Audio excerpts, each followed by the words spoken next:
naniniwala ako na ang lahat ng nangyayari, God will turn it into a powerful and wonderful testimony. This Starry Night, grabe yung plot twist. Way back, February 2025, yun yung time na first time kong kumanta sa pulpito bilang worship leader. And that time, I was too emotional. Ang daming, alam mo yun, pinagdadaanan. And that time, talagang iyak lang ako ng iyak. Hindi ako makapagsalita. Pero syempre, worship leader ako. So, na-feel ko nun na, oh my God, anong ginagawa ko? And then after nun, sobrang na-feel bad ako. Lord, hindi mo deserve yung ganito. Naiyakan lang kita. Alam mo yon. So, after that, di na muna ako nagpaawit. Kasi pakiramdam ko, hindi pa ako ready nun eh.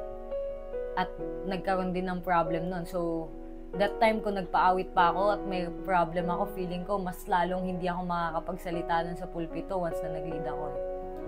Pero naniniwala ako na God will really give us strength talaga.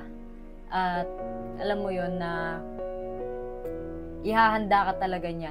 Kumbaga, i-ready ka niya para kapag dumating yung time, ng right time niya is ready ka na, di ba? Hindi ka na mabibigla. Ganon. So, months after, talaga, hindi ko in-expect na mapipili akong worship leader for Starry Night. Ang alam ko, media na talaga ako nun. And, ito yung pakiramdam na, alam mo yon, parang biglaan lang, ganon, na hindi expected na ako yung maging worship leader sa praise na song. And, nung February, nung kumanta ako nun, talagang grabe, sobrang tamlay ko, talagang, alam mo yon. Pero this Starry Night, grabe, sa practice pa lang, feel na feel ko na yung presence ni Lord.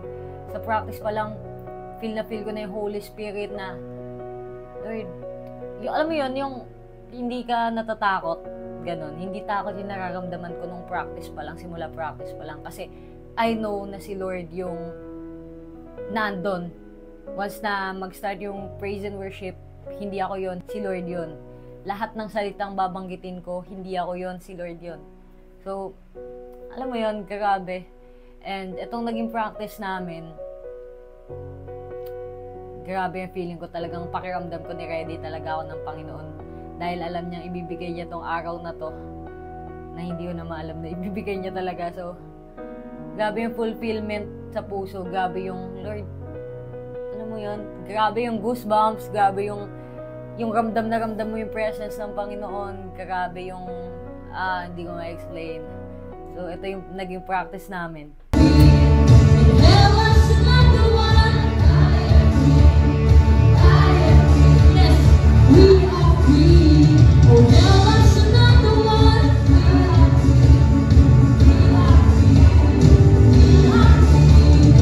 Grabe, diba? Practice pa lang, alam kong hindi ako to. Si Lord to. Hindi ako mangunguna dito. Siya ang mangunguna dito, siya ang maghahari dito, siya ang magsasalita dito. Ginamit niya lang akong instrument, pero hindi ako to. So, grabe. Grabe talaga. Wala akong masabi. So, kung grabe talaga yung practice, mas grabe yung araw ng Starry Night. Panoorin niyo to. Going to Japan! Let's go! May pangit sa likod, no? Yan. Uy, hindi mo. Let's go, Starry Night 2025. You are Charito. What? Kasama daw. Jakes, may tanong ako sa'yo, Jakes. Ano yun? Lagi. Time check muna tayo. It's 3:40 and pupunta na kami church dahil 4:30 ay mag-practice kami ng praise and worship. So, let's go! Guys, butik niya na matamaan si tatay. Tapos sabi niya, hindi kita ipapahamak. Sakto lang. Talaga namang may sakto lang pa. Here at the church. Ano oras yung next snack natin?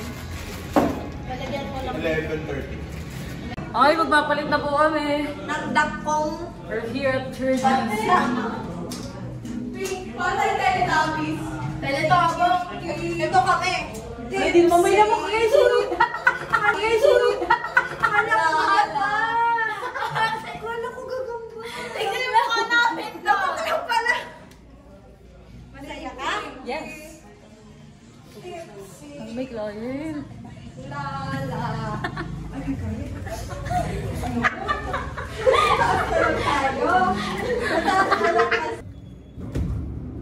Hello! Tita Mites, shoutout sa'yo. Mas matibay pa rin ang rugby kaysa sa bato. Tama ba yun? Oo, tama yun. Welcome! Yes! Shout out to Zeddy.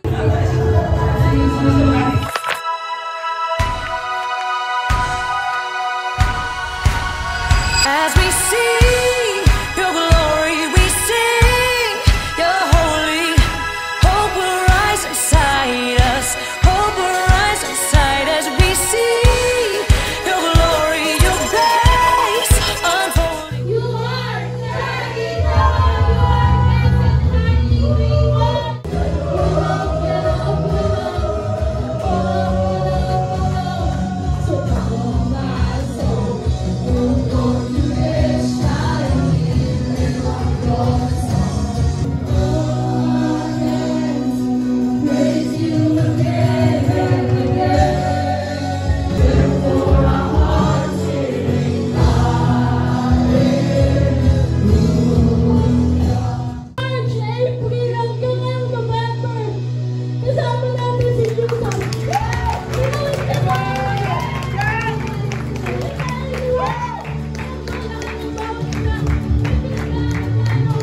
nagsawang makinig sa tuwing hindi tayo makatulog sa gabi, hindi ka tayo iniiwan.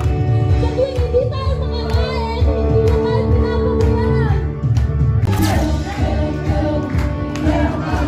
You sing.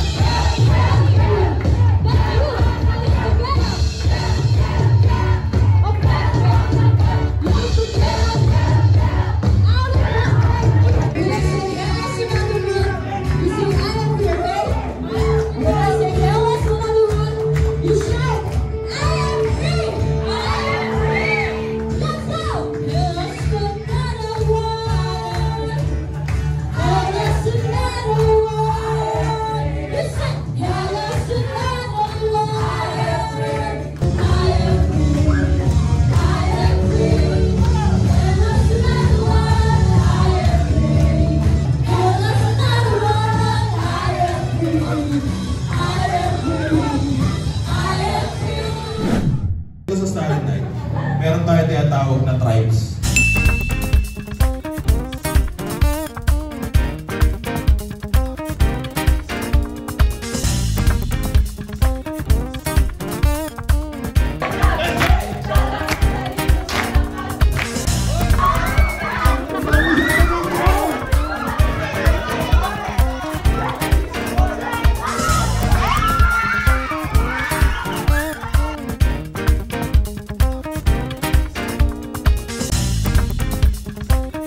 Magandaan po kayo mag-design dyan sa bahay namin.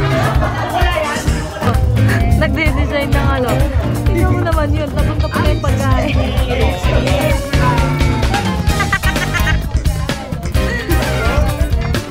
Hey guys, wag ka Martin. Distribute po muna tayo ng giveaway. Nag-iisip kami ng pangalan ng detail namin. Malawi. Baba naman nun yun. Ayan o. Formation, all up. Okay, ating number 1, baby.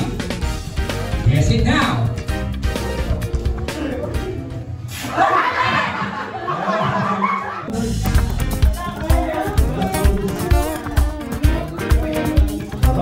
Sa kanal ba yan?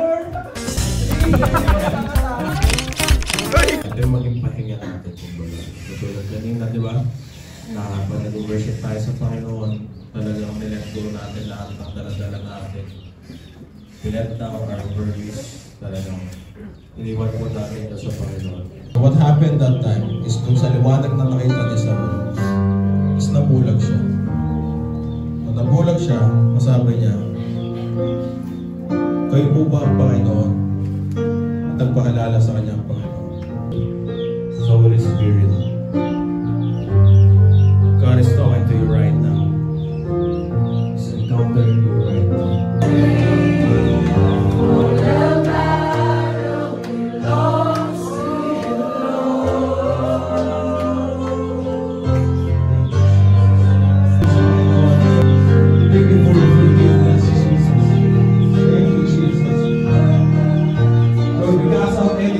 Problems in Jesus' name, because of anxiety in Jesus' name. Come up your hands, give up your hands. Because of anxiety in Jesus' name, because of depression and the broken family, Lord.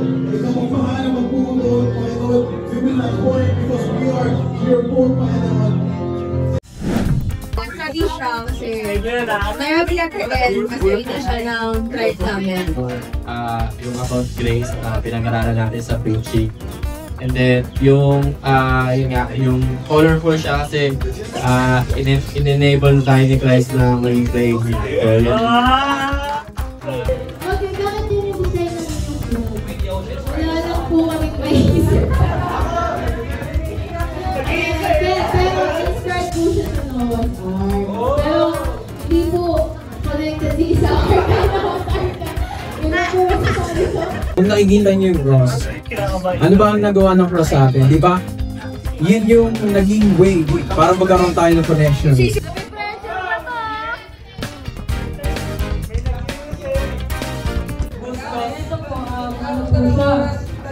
Una, may mga ugat dyan kasi lahat ng kamay namin. May ugat? Ganda! Ang ugat mo! Ayun, malaya po tayo. Ang sa pangalan niya ay Steph. Ulit! We are free, born to be free. Right, born to be wild! Sa group naman ng Ben. Be, gulay white na siya. Punasan natin. Kilala niyo. So, buong buhay natin, akala natin, the moment na nagkakasala tayo, saka tayo tinatawag na sinners. Pero hindi. Simula't-simula pa, hindi ka pa pinapanganak, sinners ka na. So, ano sabi? We are not called sinners because we sin. Meron din siyang dalawang requirements. Sabi dito, paparusahan ang lahat ng hindi kumikilala at hindi sumusunod sa magandang balita ng Panginoong Jesus. May sinabi ba pupunta ka sa impyerno kasi nag-cheat ka? May sinabi ba na pupunta ka sa impyerno kasi murderer ka? Yung unang requirements, parehas ba sila? Yung requirements sa heaven tsaka requirements sa hell? Sabi dito, lahat ng kumilala sa heaven pupunta. Sa kabila, hindi. Same thought, di ba? Hindi, dito sa hell, dito naman ay lahat ng kumilala. Yun yung unang requirements. Wala sa loob ng Bible na makikita mo na nagngingit-ngit yung galit niya dahil sa mga kasalanang nagawa mo. Panahon ngayon na nagtuturo, lagi silang nagtuturo ng ikakatakot ng mga tao. Lalo-lalo tayong mga kabataan. Sa buong buhay natin, akala natin, failure tayo. Hindi na tayo nakakasunod sa Panginoon. Hindi tayo nakakasunod sa mga magulang natin, sa mga tagapagturo. Diba? When in fact, baka hindi nila na ituturo talaga yung totoong esensya ng Biblia para sa atin. Pinanganak tayo, wala tayong choice. Naging makasalanan tayo, wala tayong choice, tama ba? Yes. At yun yung tinatanggal ni Jesus Christ sa atin. People will go to hell not because of many sin they have committed. Bakit? Dahil hindi naman gusto ng Panginoon na magkaroon tayo ng pagkakasala, di ba? Na meron tayong kasalanan. Kung mahusgahan tayo ng Panginoon sa kasalanan, hindi naman natin gusto. Hindi ba unfair yun? Di ba?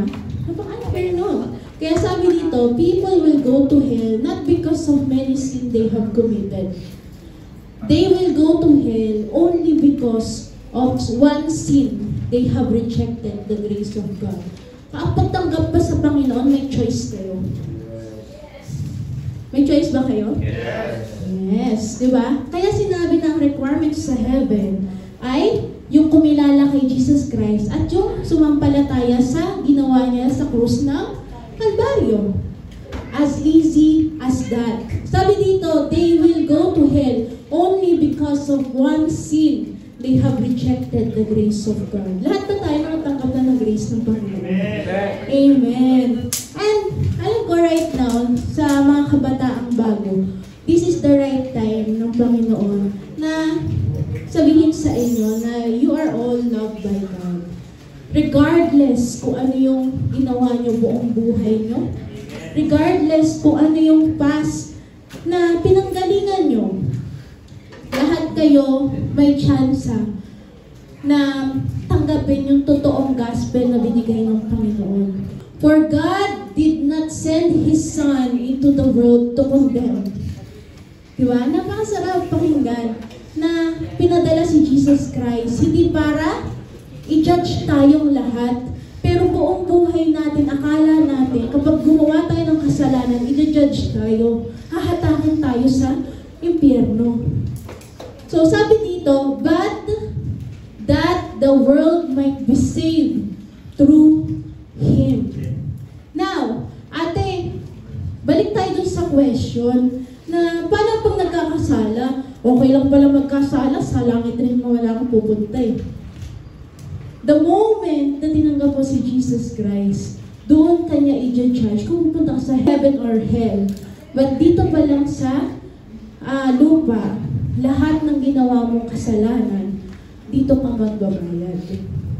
Sabihin natin, nakapatay ka ng tao.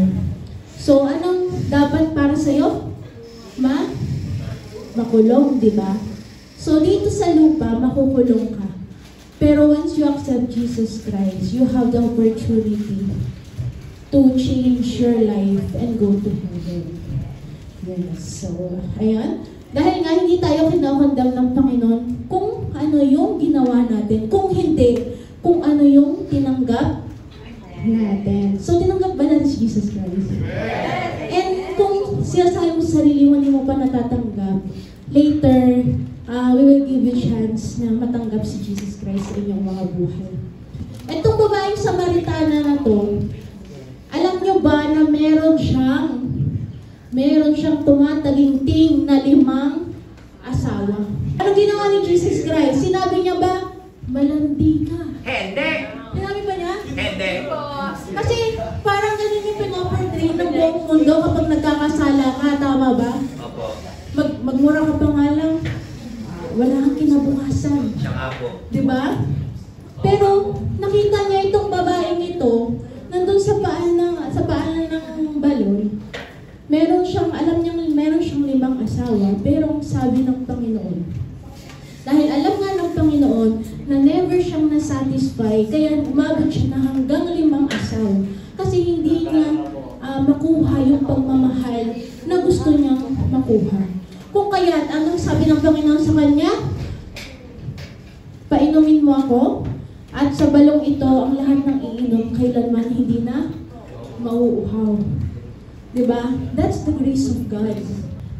Dito natin makikita na palagi ang Panginoon, binigyan tayo ng second chance. At hindi lang second chance, third chance, fourth chance, unlimited chances. The moment na nabubuhay tayo dito sa lupa, binibigyan tayo ng Panginoon na araw-araw, binabago niya. Next naman, sa John 8. Siguro kilala niyo to. Alam niyo tong senaryo na to. Yung babatuhin ayun, nangalo niya na naman. Malandi na naman. Yan, diba? Naklapid. Diba? Nangalo niya. Babatuhin siya.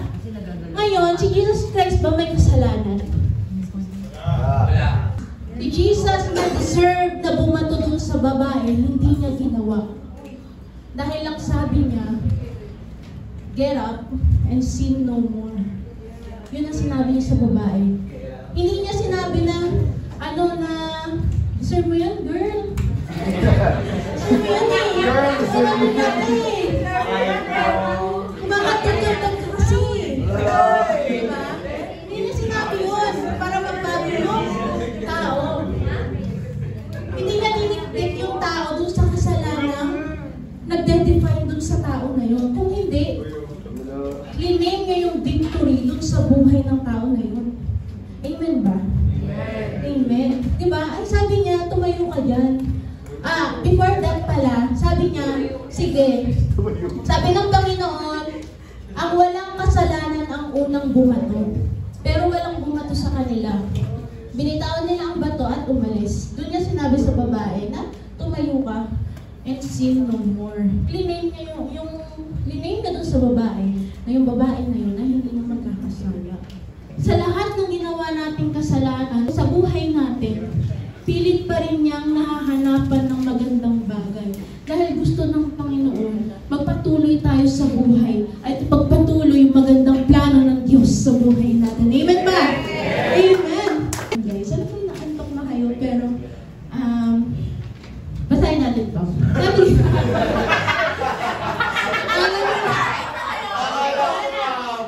natin to. Walang patutulog guys, kaya nga overnight to eh. Sinabi pa dito, magbasa ka ng Bible palagi. Magsimba ka palagi. Diba? Magbigay ka sa simbahan palagi.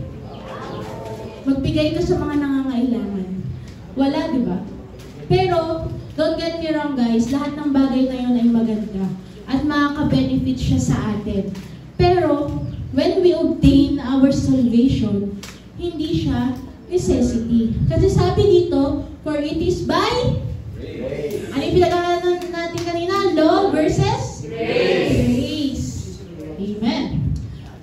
Grace, you have been saved. So, dito pa lang, dahil sa grasya ng Panginoon, kaya ka makakapunta sa langit, kaya ka makaka-receive ng salvation through faith, and this is not from yourself. So, ibig sabihin, hindi siya galing sa'yo. So, no one can boast. Next. So, sabi dito sa Ephesians 1:16, in Him we have redemption, through His blood, the forgiveness of sin, in accordance with the riches of God's grace. Diba? Kung ano yung ginawa niya dun sa krus ng Kalbaryo, yun yung patunay na tayo ay niligtas niya. Deserve ba natin na dapat tayo yung nakapako dyan sa krus ng Kalbaryo? Yes. Diba? Kasi, kung bakit naman siya napako dyan, kasi lahat ng kasalanan natin, inako niya. Siya na walang kasalanan, naging kasalanan para tayo ay iligtas. Amen? So, next. Ayan. So, according sa napag-aralan natin, all in all, at naiintindihan nyo yung napag-aralan natin, sabi dito, does Jesus love sinners? Yes. True. Amen. Palakpakan naman natin ng Diyos sa mga binigay natin.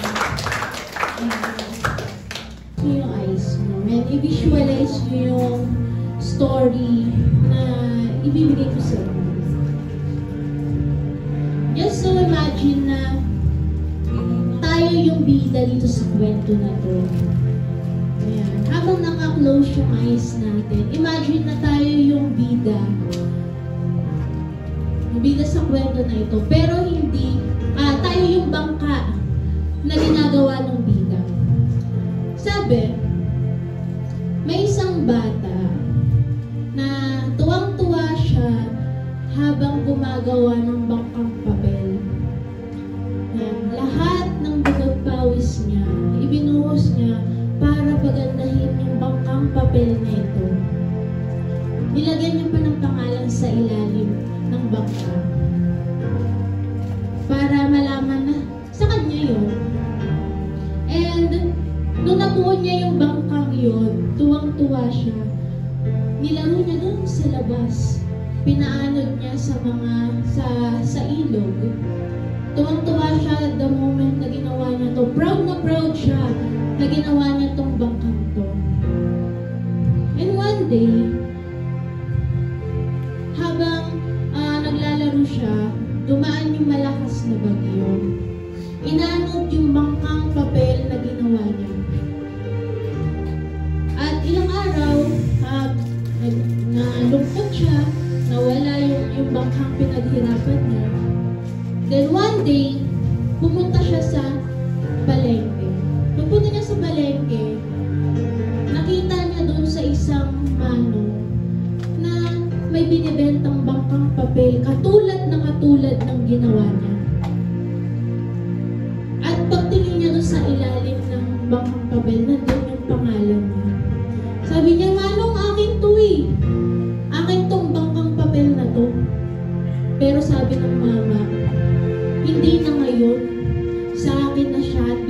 binibenta ko to.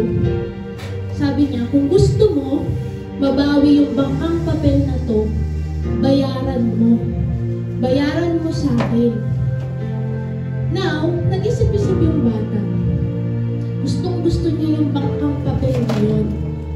Kung kaya, umuwi siya sa bahay niya. Hinalungkat niya lahat ng perang naipon niya. At tumatakbo siya na nanginginig yung buhay niya. Sabi niya, Manong, ito na yung pambayad dun sa bangka ko. At ibinigay ng Manong. Just so imagine na tayo yung bangkang papel na yun. At ang Panginoon yung gumawa dun sa bangkang papel na yun. Imagine, tuwang-tuwa ang Panginoon yung ginawa kanya. Ginawa kanyang perfecto sa paningin niya. Maanod ka man ng ilog, ng sapa, madumihan ka man, pero tinitignan ka niya as in, mahal na mahal ka niya. Gandang-ganda siya sa iyo. And then one day, makukuha ka ng iba. Makukuha ka ng someone na hindi naman alam kung paano pahalagahan ka. Kukunin ka ng someone na akala mo mag-fulfill sa'yo, aalagaan ka, kukomfort ka, mag-care sa'yo. Pero anong ginawa? Binibenta ka, pinapabayaan ka, pinahayaan ka. At nung nakita ka ng Panginoon na gano'n, nandun yung eagerness niya para i-redeem ka sa kahit anong itsura mo, sa kahit anong pagpababaya nung nakakuha sa'yo. Gustong-gusto ng Panginoon na i-redeem ka. At sabi ng bata, nung nakuha niya na yung bangkang papel, you are twice mine. Una, nung ginawa kita. At pangalawa, nung niredeem kita, nung binayaran kita. Right now, maraming instances sa buhay natin na maraming aagaw sa atensyon natin, sa pagmamahal na dapat sa Panginoon. And tunay nga, minsan yung mga bagay na yun yung ikinakabahaman natin. Pero lagi ng pangako ng Diyos ay bawiin ka sa mga bagay na yun dahil ganun kanya kamahal. Ganun kanya pinapahalagahan. You are more than dun sa bangkang papel na yun dahil ginawa ka na. Hallelujah. Sige, right now, habang nakapit let us worship our God. Let us feel His presence right now. Hallelujah. Hallelujah. Yes, Jesus.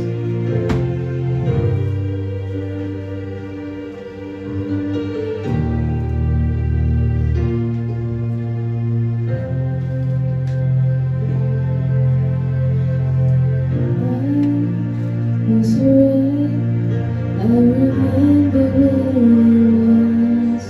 I was lost, I was blind, I was running out of time.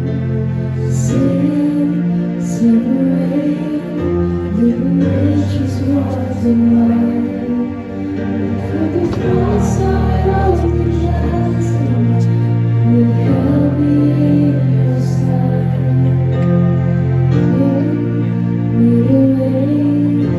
Across the great divide, left behind heaven's throne, to be here inside.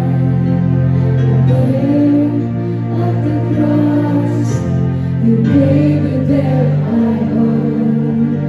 Broke my chains, freed my soul, for the first time I am born. Jesus, for the blood. Thank you, Jesus.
Tiniis mo na.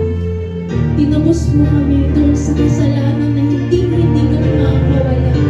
Pero dahil sa'yo, Panginoon, tinanggal mo yung tanikala na nakakabit sa aming mga paa. Yung humihila sa amin, palayo sa'yo. Salamat, Panginoon. Tinanggal mo kami, Panginoon. Sa lahat ng nagawa namin kasalanan, hindi mo yun tinignan, Panginoon. Salamat, Panginoon. Salamat kasi ang kalaban, lagi kaming nililabel kung ano yung kasalanan namin nung nakaraan. Kung gaano kami kasakit. Kung gaano kami nakasakit ng aming mga kapwa. Kung gaano kami nagsinungaling sa aming mga magulang. Kung paano kami nag-curse ng mga ibang tao, Panginoon. Pero tunay nga, Panginoon, tinanggal mo na po sa amin. Tinapos mo na po yan sa krus ng Kalbaryo. Hallelujah! Hallelujah, Jesus! Salamat sa tugong ibinigay mo po sa amin. Salamat po, Panginoon. Hallelujah! Hallelujah! Naman yun, let's continue to worship you. Let's give thanks to you.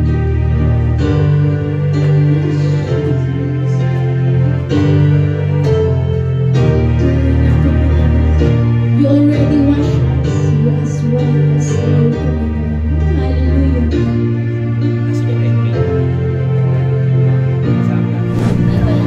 Okay. Ba't yung medyas mo itim pero puti ilalim? O, yung mananalo dito is 5 Yung million. medyas niya itim pero puti ilalim. Sige, check na dahil. Asa yung puti? Bethlehem. Yung may akin puti pero itim. Baliktad. Number 5 na cross.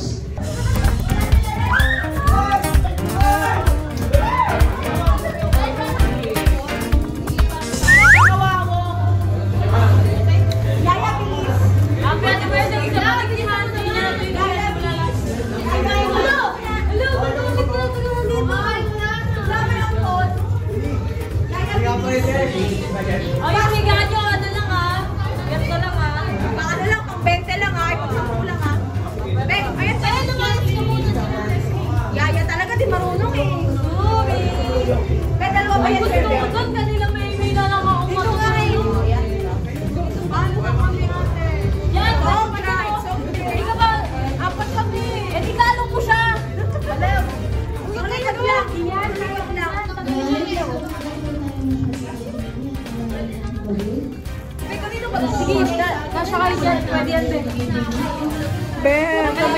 Wait lang.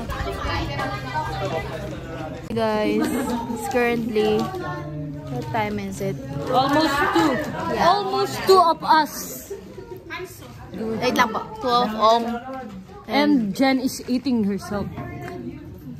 Pangit nun, guys. Eating Marcus herself. Yeah. And that bully, she gave us the merits of us. Yeah, bigyan mo kami 20 lang. Damat na naman. Kaya,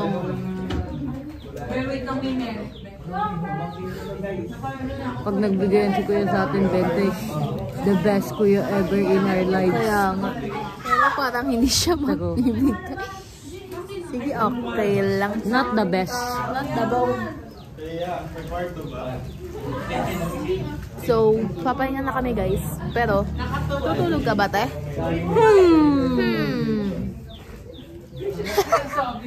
Baka may practice pa tayo mamaya. Ay, pag hindi na kami uuwi kasi practice yung ginagada-gada-badudu. Sila Jen ang sweet nila para sila sugar and spice. Honey! Oy, ang pangit mo, te! Sagot ka kay Tita Merly. Tita Merly, this is an open apology for you. I am so sorry. Okay na ba yun, te? Ay. Tayo ngayon sa Matetes Foods. Ayoko Bigay na ng bigay ng candy. Kadiri naman, nagtutbrush na ako eh. Dito po tayo ngayon sa Matetes Studio. At kami po, ayoko niyan, di masarap. Sabon yan, balik. Sabon na yan. May tish ka? I don't hong. Kuha ka kaning balot. Wait lang guys, kukuha Martis.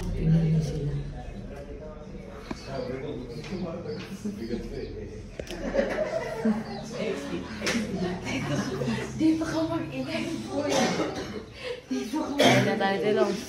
Breakfast. Ha? Ganito. Oh. Gusto mo? Tilong? Gano'n? Ikaw, gusto mo? Okay ka na? Okay na siya. Mayaman na siya.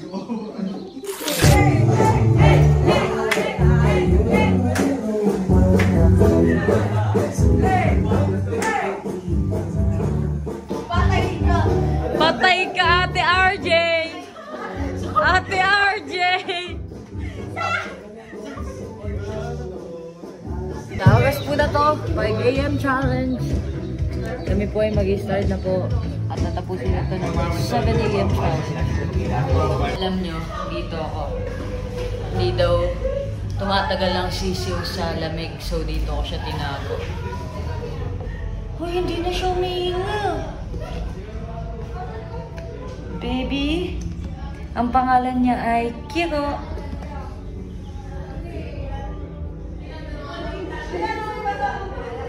Huminga pa siya. Let me see. Wait. Meron tong doorbell. Let's see. Boo! Takot lang ako hawakan siya. Pero, close natin ang yung mansion. So, ito si Baby Kiro. Dito ko siya tinago at hindi na alam ng kahit sino. Tandaan nyo, kahit kailan, wala na tayo wala nang tag na singer sa atin. We are all righteous by His amazing grace. Yung mga kasalanan natin, wala. Burado na yun. Past, present, and future. So the thing is, as we grow in grace, from rags to righteousness, no? Again, from rags to righteousness. Imagine nyo yun, sobrang ganda na tayo madumi dati at ngayon ay tayo matuwid na, malinis na. Ang tunay na patunay na ikaw ay nasa biyaya ng Diyos, nagbabago yung buhay mo. Paganda, di ba pangit ha? Walang anak ng Diyos na pinabayaan niya kahit. Ang advantage natin, ulitin ko, nasa full grace tayo. I-enjoy natin yung bawat minuto, moment na nasa full grace tayo. Kasi hindi nila na-enjoy yung mga bagay na na-enjoy natin ngayon. Tama? Sobrang sarap mamuhay sa fullness ng grace ni Lord.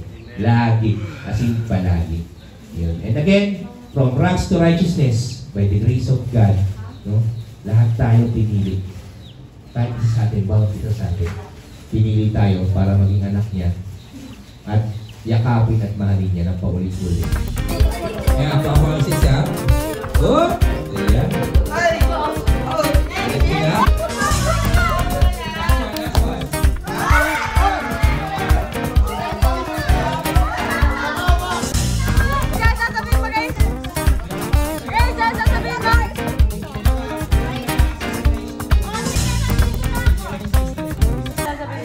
Okay. Hello po. 7 minutes ha? Bawi ka na lang. Wala na ako. Ang daldal niya guys, oh. Daldal niya. Oo.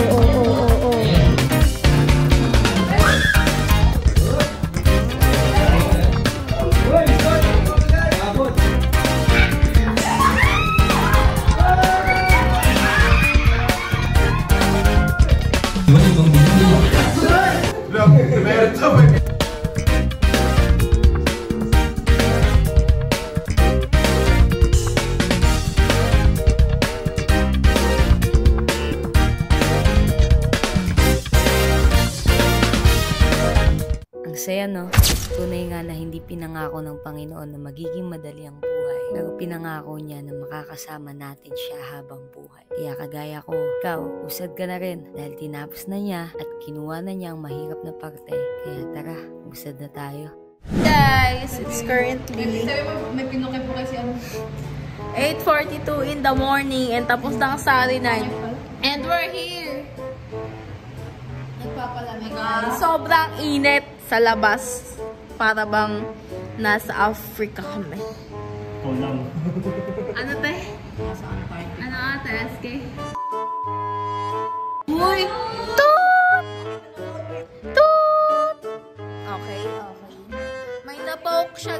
Facebook. Akin mo kasi pinoke. Yung kasi tinutubo niya yun. Duda ako na tinutubo niya yung tinutubo na dito. Tapos ito, over ko. Sabi niya, show. Ako tuloy nakabindo. Ngayon guys, Facebook friends na nga sila. Wala na. Blinak niya. Kasi magno-notif, nilike na ni Shong yung mga picture niya. Simula, grade 5 kong crush yun. Never ako nagganon-ganon sa kanya. Tapos yung post 2022 niya. Halatang nonsense ng show. 3 years ago. Show. Sabi niya pa, eto lang yung nilike ko. Kung di ko pa tinignan yung iba, hindi ko pa makita pinaglalike niya. Dito kayo pinilike. Dalawa. Pati yung na-like, magno-notif yun, Hans. Oo. Diyan nagsisimula ang lola at lolo ko. Pero patay na yung lolo ko, guys. Bakit mo, malaki yung cellphone. Kahit lang. Hindi ako notif yun pag Ano yan, si cellphone ng 2022 pa. Opo, yes. November 1 na yun, kakapasok ng November. Woo! Happy undas, guys! Malay mo, December na pumasok sa buhay mo. Kinilig. Pero, blinak niya. Paano papasok?